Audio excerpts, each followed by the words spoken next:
Salut à tous, j'espère que vous allez bien aujourd'hui. FAQ, après la triste prestation du Barça, mais surtout de Getafe, enfin le triste match d'hier soir. On y va, c'est parti.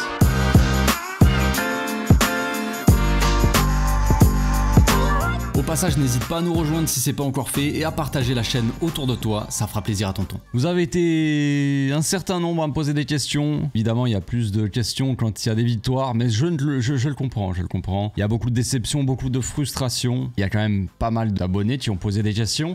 Je vais essayer d'en sélectionner un maximum. Je remercie ceux qui ont participé, comme d'habitude. Je vais essayer d'y répondre le plus clairement, le plus franchement possible, mais bon, la franchise, vous savez, ça ne change pas de d'habitude. Pas tendance à vous mentir. On commence tout de suite avec Babsnitch, il dit on peut avoir une vidéo thérapie, ce club va nous rendre fous, Liga perdue. Bah vidéo thérapie, je vais essayer, je vous promets rien, on va essayer de faire les choses bien, mais bon, vous savez des fois, hein, moi non plus je suis pas assez en forme pour rebooster tout le monde, tu vois, pouvoir rebooster une personne, pas 15, tu vois. Bref, est-ce que la Liga elle est perdue? Ça me paraît assez compliqué, voilà. De toute façon, cette vidéo, elle va parler beaucoup de sujets un peu qui font beaucoup débat. Ça va parler beaucoup d'arbitrage après un match comme hier, c'est assez logique.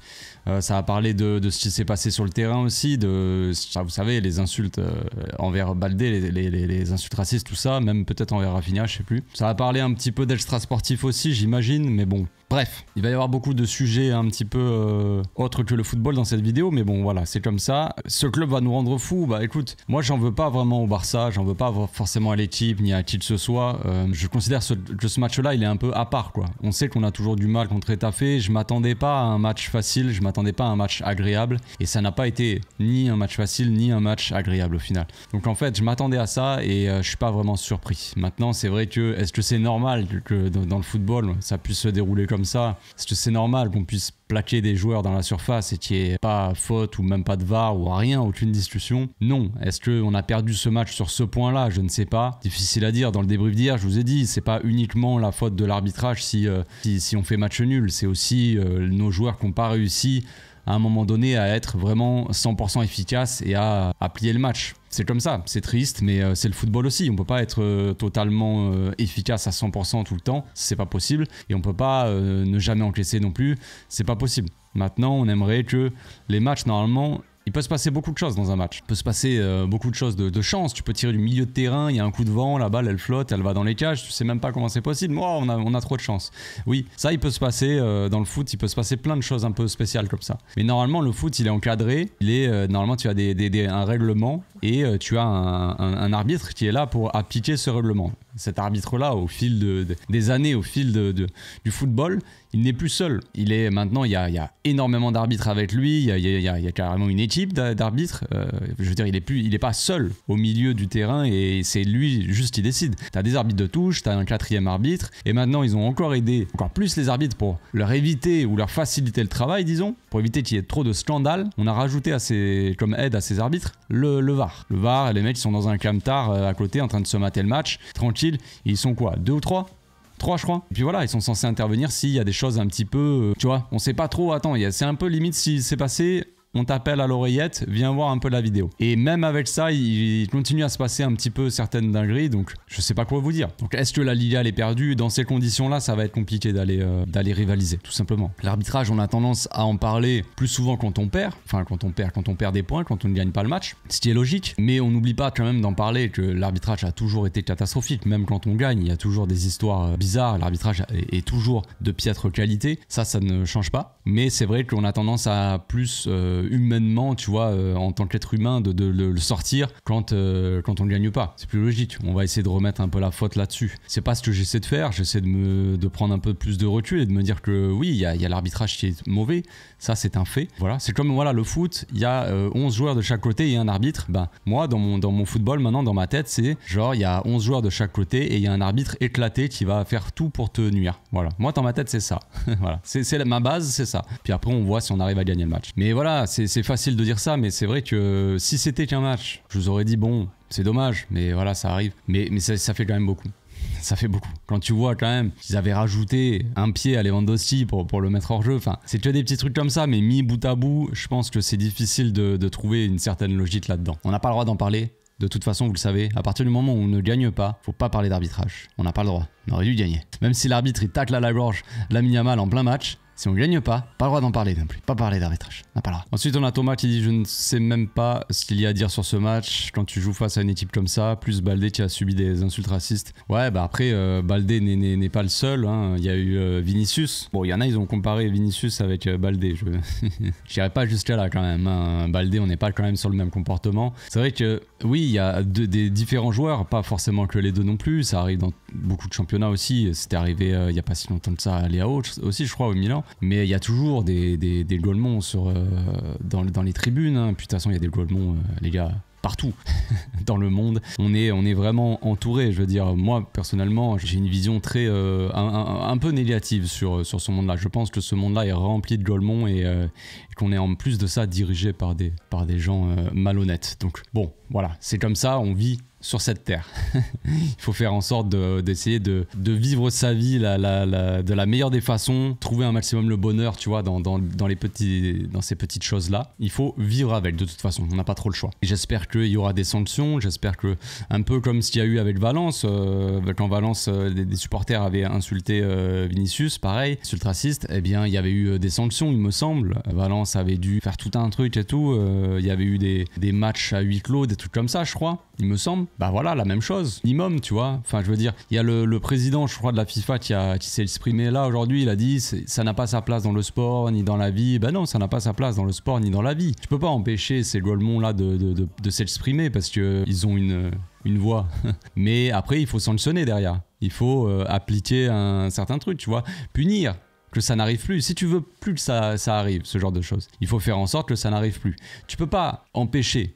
À tout moment, il peut y avoir un truc, et le gars peut parler, il peut dire un truc, et voilà, oh merde, il l'a dit, tu vois, t'as pas pu empêcher, tu n'as pas lu l'avenir. Mais tu peux sanctionner, tout simplement. Sanctionner assez sévèrement pour que ce genre de truc, bah, que les mecs comme ça, ils le gardent pour eux, tu vois. Ils restent chez eux et ils ferment leur bouche, tout simplement. Donc ce match-là, il a été désagréable pour beaucoup de choses. Hein. Sur le terrain, mais aussi en dehors. On espère une punition sévère, tout simplement, à la hauteur de ce qui a été dit, hein, tout simplement, pas plus loin. Ensuite, on a Victor qui dit: j'espère que le Benfica ne jouera pas comme ça, sinon je vais bien me faire chier au stade. Ouais, c'est vrai que tu vas au match. J'ai oublié de te répondre à ton message, frérot. J'ai vu ton message, mais j'ai oublié de répondre. Mais je suis très content pour toi. Magnifique. Première fois que tu vas voir le Barça, je crois que tu m'as dit. Tu vas aller à Benfica en plus, grosse ambiance dans ce stade là, je pense. Belle ambiance, match de Ligue des Champions, ça va être un match important. Je pense pas que Benfica va jouer comme ça. Pas toutes les équipes ne jouent comme Retafe. Donc je pense que ça sera un beau petit match. Je pense que ça sera plus agréable, ça c'est sûr. Mais profite bien en tout cas. Ensuite on a Zemanika qui dit forts et faibles contre les faibles. Quel titre espérer comme ça cette saison? Non, je suis pas d'accord avec ça. C'est vrai qu'il y en a qui disent ça, même côté madrilène. Mais non, pas forcément, je suis pas totalement d'accord. Enfin, à moins qu'on considère le Betis Séville comme une équipe vraiment forte, top européen. Mais il y a des exemples comme ça, il y a des exemples et des contre-exemples. Donc non, ça dépend de la forme de l'équipe, ça dépend du contexte du match, ça dépend de beaucoup de choses, tout simplement. On a écrasé certaines équipes qui étaient faibles, on a eu plus de mal contre certaines équipes qui étaient faibles, et des fois on a joué contre des grosses équipes, on a eu un peu plus de mal. Regardez l'Atlético Madrid, on a perdu, même si on a été très bon et meilleur qu'eux probablement, mais on a perdu ce match. Et regardez le Real Madrid, bah cette saison c'est un peu nos petits quoi. Donc le Bayern aussi on les a éclatés. Pourtant d'habitude on a plus de mal. Donc est-ce que cette année là on est fort contre les forts, faible contre les faibles? Non, c'est juste qu'on a un moment de moins bien. Le match d'hier, moi je le mets encore à part, mais il y a eu pas mal de choses qui se sont passées. Il y a un contexte à prendre en compte quoi, tout simplement. C'est vrai que là, ce match, en sortant de ce match d'hier, ouais, tu peux dire catastrophique, mais moi ça m'étonne pas. La physionomie du match d'hier, le résultat ne m'étonne pas. Ensuite, il y a Claude qui dit: tu penses que les gens sont indulgents avec Flick en Liga par rapport à la Ligue des Champions? Possible. Je sais pas ce que pensent les gens. En général, parce qu'après ce match-là, je pense que tout le monde pense la même chose de ce match-là. En sortant du match contre Retafe, j'ai vu un peu les commentaires, les avis. Tout le monde est à peu près d'accord sur ce match-là. Tout le monde a la même chose en tête. Mais en général, oui, en Liga, en ce moment, c'est plus compliqué qu'en Ligue des Champions, ça c'est sûr. Est-ce qu'on est indulgent? En général, je pense que oui, il y a une certaine indulgence, parce que je pense, de ma vue externe, comme ça, extérieure au truc, je me dis qu'il y a beaucoup beaucoup de supporters qui attendent surtout plus la Ligue des Champions que la Liga. On le voit, la dernière fois qu'on a gagné la Liga, j'avais l'impression que tout le monde s'en foutait en fait. Vraiment. Et pourquoi? Parce qu'on l'a gagné aussi un peu en galérant. On l'a gagné parce qu'on est allé chercher des résultats, des 1-0 par-ci, des 1-0 par-là. Il y a eu beaucoup de choses qui sont passées, des résultats pas forcément top en Europe notamment, ou même en Ligue Europa on se fait sortir par United. Et je pense que cette Liga-là, j'avais l'impression, enfin moi j'étais très content, là ça faisait longtemps qu'on l'avait pas gagné tout ça, et j'avais l'impression que cette Liga, qu'on la gagne ou pas, ça changeait rien quoi en fait, dans la vision des supporters en général. Donc il y a beaucoup plus d'envie de gagner, d'aller chercher une nouvelle Ligue des Champions que la Liga. C'est aussi le complexe d'infériorité par rapport au Real Madrid, mais ça j'en ai déjà parlé, c'est... Bon voilà, les supporters la plupart ils veulent pas se l'avouer, mais c'est ça. Il y en a plein, je le vois, il y en a plein qui disent ouais mais pendant que le Real va chercher notre Ligue des Champions, quel est le rapport avec nous, tu vois? La Ligue des Champions, tout le monde la joue, il y en a qu'un qui la gagne. Nous ça fait longtemps qu'on l'a pas gagné, j'ai énormément envie de gagner cette Ligue des Champions, mais tu peux pas te comparer à chaque fois au Real quoi. C'est comme ça, c'est comme ça. Ils en ont largement plus que nous, c'est comme ça, c'est la vie, que je te dise. Mais donc est-ce que les supporters sont indulgents? Possible. Maintenant, il y a aussi un autre facteur, c'est que le Barça joue bien. On joue quand même mieux cette saison. La saison dernière, la saison d'avant, la saison encore d'avant. Là, le Barça, cette saison, dans l'ensemble, joue assez bien. Ça faisait très longtemps qu'on n'avait pas vu un Barça jouer aussi bien. C'est pour ça aussi que les supporters sont assez indulgents. C'est que non seulement il y a les résultats, mais il y a aussi la manière. Ça joue quand même, ça propose un football assez attractif. C'est pour ça aussi, je pense. Et puis, Flick, faut pas l'oublier, il vient d'arriver. Il vient juste d'arriver. Donc... je pense qu'il faut quand même un mini temps d'adaptation, même si j'ai pas l'impression qu'il a eu besoin de temps pour s'adapter, je pense qu'il est déjà adapté, mais il y a quand même le temps de s'installer, de créer un projet quoi. C'est plutôt ça, pas forcément l'adaptation à l'équipe, au championnat, tout ça, mais créer ce nouveau projet là, poser les bases de ce nouveau projet. Même si les bases elles ont été un petit peu posées avant, parce que l'effectif il a pas trop bougé. On a déjà dit, il y a beaucoup de jeunes qui sont montés, Koundé qui a été placé à droite, Kubarsi qui s'est installé, Lamine Yamal en attaque. Au milieu on a des Pedri qui sont déjà installés, Gavi aussi. Donc forcément, ces fondations du projet elles ont déjà été un petit peu posées avant. Flick il est arrivé, il a pris ces bases là, il se les a appropriées, il se les a adaptées à lui, à son jeu, pour en faire quelque chose d'encore mieux. Et après il faudra développer encore, tu vois, aller chercher un joueur par-ci par-là pour améliorer l'équipe et développer encore plus le projet. Donc c'est pour ça que je pense que les supporters sont un peu indulgents. Il faut un peu de temps. Ensuite, il y a CAD qui dit: réponds franchement, quel a été ton ressenti après cette parodie de football? Je suis assez fataliste. Tu vois, sorti de ce match-là, j'avais un peu les nerfs. J'ai insulté quand même pas mal de joueurs de Retafe. J'ai souhaité la dissolution de cette équipe-là, qu'elle disparaisse. Même pas qu'elle descende en Ligue 2, en Division 2, je veux dire. Ça, c'est pas assez. Vraiment qu'ils suppriment ce club, quoi. Mais ouais, après, je suis assez fataliste dans le sens où on peut pas se battre contre ça, quoi. C'est comme ça. C'est tout. Il y en a, ils vont me dire, ouais, voilà, les supporters, ils trouvent des excuses. Mais c'est comme ça. Il y a des fautes qui ne sont pas sifflées alors qu'elles sont sifflés dans d'autres matchs contre d'autres équipes. Mais nous, pour les mêmes fautes, dans la même situation, quoi. C'est les mêmes choses. Tu prends des fois, c'est fou. Tu prends une action, tu dis là il y a faute. Tu prends nous dans notre match, c'est la même faute, dans le même endroit, même contexte, tout ce que tu veux, même score limite. Il y a match nul et tout ça. Même faute, non il y a pas faute. Ah les gars, c'est une dinguerie. Franchement c'est une dinguerie. Tu veux faire quoi? Moi je l'ai déjà dit, je le redis. Tu ne peux pas te battre contre ça. C'est trop compliqué. Tu peux pas. Nous, on est trop à un petit niveau. Le Barça, c'est juste une équipe. Tu peux pas te battre contre tout un truc. Donc, en fait, tu dois gagner tes matchs largement. Si ça se joue à des détails, ça ne sera pas assez équitable pour que tu gagnes comme ça. On est obligé de gagner largement nos matchs. Sinon, ça ne fonctionne pas. Ça ne marche pas. C'est tout. C'est comme ça. Ensuite, il y a Quentin qui dit: Robert a-t-il vraiment encore le niveau? Vous connaissez un peu mon avis sur Robert, hein. Après, dès que je dis un peu Robert, je critique un peu Robert, on me dit: ah, t'es un ouf. Robert il est trop fort. Moi je sais pas quoi dire, hein. Moi je constate seulement. Je constate que Robert il apporte pas forcément dans le jeu. Et là c'est un peu plus compliqué dans la finition. Donc si Robert, et on est dans le retour du Robert compliqué, le Robert très très mauvais et très peu efficace de ce qu'on a vu au Barça par exemple la saison dernière où Lewandowski il était mais catastrophique. Si on rentre dans ce petit moment là pour Robert, ça va être très compliqué pour le Barça, je pense, parce que Rafinha et Lamine Yamal pourront pas tout faire pour marquer des buts et être décisifs. Il te faut un attaquant quand même qui t'apporte un peu de danger, qui est utile, même ton attaquant qui va sublimer les autres, tu vois. Sur Rafinha et Lamine Yamal, s'ils ont un plot au milieu qui peut pas les aider, ça sert à rien. Il faut un joueur qui puisse sur qui il puisse s'appuyer pour jouer ou pour faire marquer, tu vois. Donc là, si on a un Robert qui nous sert à rien concrètement, ni dans le jeu ni dans la finition, ça va être un gros poids dans l'équipe, hein. Ça peut potentiellement flinguer la fin de saison. C'est un peu, je le prends le scénario catastrophe. Mais concrètement, si vraiment, parce que là, concrètement, vous avez vu la nouvelle, Dani Olmo est blessé, indisponible probablement pour le Benfica. Il a joué 30 minutes contre Etafé, il sort du match, il a des problèmes musculaires, il pourra pas jouer contre Benfica. C'est aussi ça le transfert de Dani Olmo, malheureusement. Donc Dani Olmo en faux neuf contre Benfica, pas possible. On repart avec Lewandowski en neuf. Si Lewandowski est obligé de jouer quasiment tous les matchs jusqu'à la fin de la saison et qu'il continue sur sa forme actuelle, dans le pire des cas, il nous flingue la saison. C'est malheureux, mais comme ça, c'est ce que je pense en tout cas. Ensuite, il y a Mobala Glodoul qui dit salut café, salut frérot, est-ce qu'on peut avoir des regrets pour la course au titre? Franchement, je sais pas. Faudrait que je revoie tous les matchs où là on a eu un peu de mal. En tout cas, on n'a pas réussi à gagner. Faudrait voir le contexte des matchs à chaque fois. Tout ce qui s'est passé. Et là, avec un peu de recul, tout petit peu de recul, à voir la fin de la saison, mais là, moi, j'ai pas forcément de regrets. C'est pas uniquement les joueurs, quoi. Donc voilà. Pas forcément avoir de regrets. Si t'as tes joueurs qui loupent énormément d'occasions, tu peux avoir des regrets. Ouais.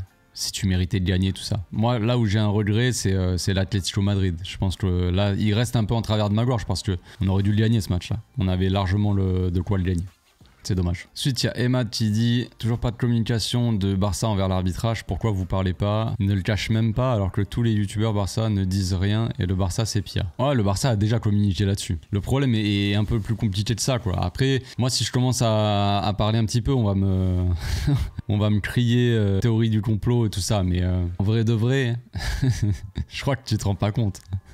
Je crois qu'il y en a, ils se rendent pas compte, je crois. Que c'est comme ça. En fait, c'est toute la structure, le système, l'organisation criminelle. On a beau dire ce qu'on veut, les supporters des autres équipes, les supporters madrilènes, je sais très bien qu'ils vont venir déjà. Et moi, si je parle un petit peu, après, on va me dire direct que je trouve des excuses. Après, on va venir limite m'insulter, me dire ah, vous trouvez des excuses, pleurs, machin, tout ça. Si vous voulez. Mais le constat est très clair de toute façon. Est-ce qu'il y a besoin de parler? Est-ce que j'ai besoin de parler, de m'exprimer et après qu'on vienne m'insulter ou m'emmerder en commentaire? J'ai envie d'être tranquille, moi, tu vois. J'ai envie de passer une journée de chill. Le constat, il est là, de toute façon, on le sait très bien. C'est pas le même règlement. Mais je vais pas partir là-dedans. Voilà. Je veux dire, ceux qui ont des yeux et un cerveau à peu près normalement constitué, ils voient les choses. Ils voient les choses en face. Ceux qui ont un peu d'objectivité, ils voient les choses aussi. Voilà. C'est pas moi, petit youtubeur Barça que personne ne connaît, qui va dire un truc et ça va changer grand chose. Voilà, il faut que les gros parlent. Et je parle pas de gros youtubeurs, faut que les gens connus parlent. Faut que les joueurs s'expriment. Faut que le président s'exprime. Voilà. Maintenant, le problème, c'est que si on commence à partir là-dedans, on va pas s'en sortir. Je pense que c'est une des choses qui a commencé à faire couler aussi Xavi la saison dernière, c'est qu'il a commencé à parler très tôt.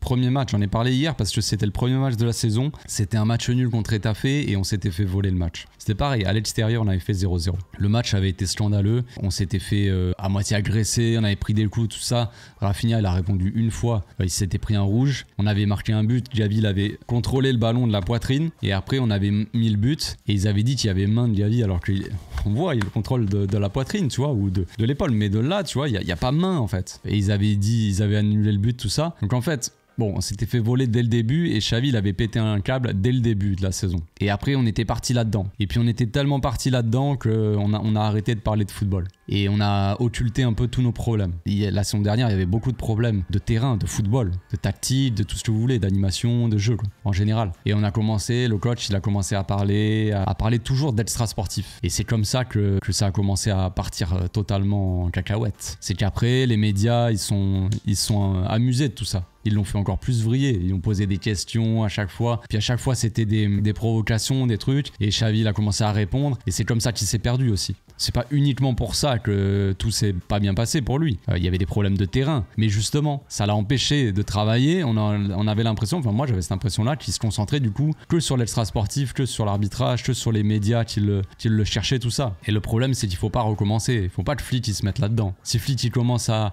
partir là-dedans, et c'est pour ça qu'il veut pas, lui, il a vu, je pense qu'il est assez intelligent, il a vu comment ça s'est passé la saison dernière avec Xavi.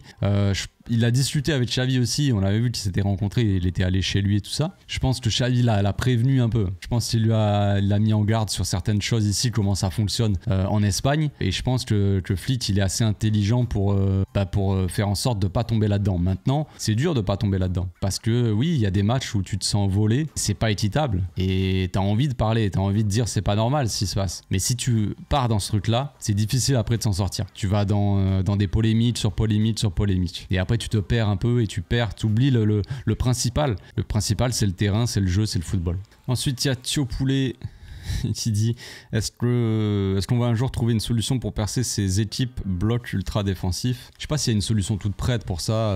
Je pense que ça se joue sur plusieurs choses. Je pense qu'il y a un petit côté de chance, on va dire.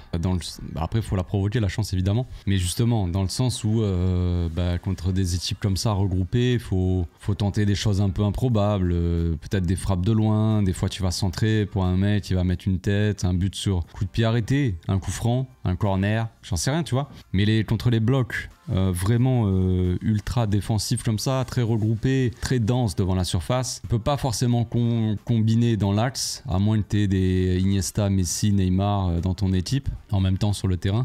Là, tu peux arriver un petit peu à combiner, mais c'est très compliqué de combiner dans les petits espaces comme ça avec des joueurs très agressifs en face. C'est un fait. Donc il te force un petit peu à passer sur les ailes, tu vois. Donc sur les ailes, après, il faut avoir des centreurs de qualité et des finisseurs dans l'axe de qualité, sur le jeu de tête, par exemple, des choses comme ça, tu vois. Après, ça peut se jouer aussi sur des tactiques où tu vas laisser un peu plus le ballon à l'adversaire. C'est pas dans notre philosophie, tu vois, mais j'aurais aimé que ça se tente un de ces quatre, potentiellement un coach qui te dit bon bah les gars, maintenant, à partir de maintenant, lâchez le ballon. On joue que en contre. On va jouer bloc bas et on jouera en contre-attaque avec nos attaquants et on ira jouer en transition le plus vite possible et là on aura de l'espace. C'est une tactique particulière parce que ça serait bizarre de faire ça serait un peu renier notre philosophie juste le temps d'un match, tu vois. Mais des fois j'aimerais bien aussi voir ça. Je dis pas que c'est ce qu'il fallait faire et que ça aurait fonctionné, mais par curiosité j'aimerais bien voir ça un jour. Parce que plus t'as le ballon, plus eux en face ils reculent, plus ils défendent avec agressivité en bloc et plus on se casse les dents contre le bus, quoi. On s'enferme là-dedans. C'est une solution, mais bon, il n'y a pas de solution miracle contre les blocs bas. Toutes les équipes, en général, ont du mal contre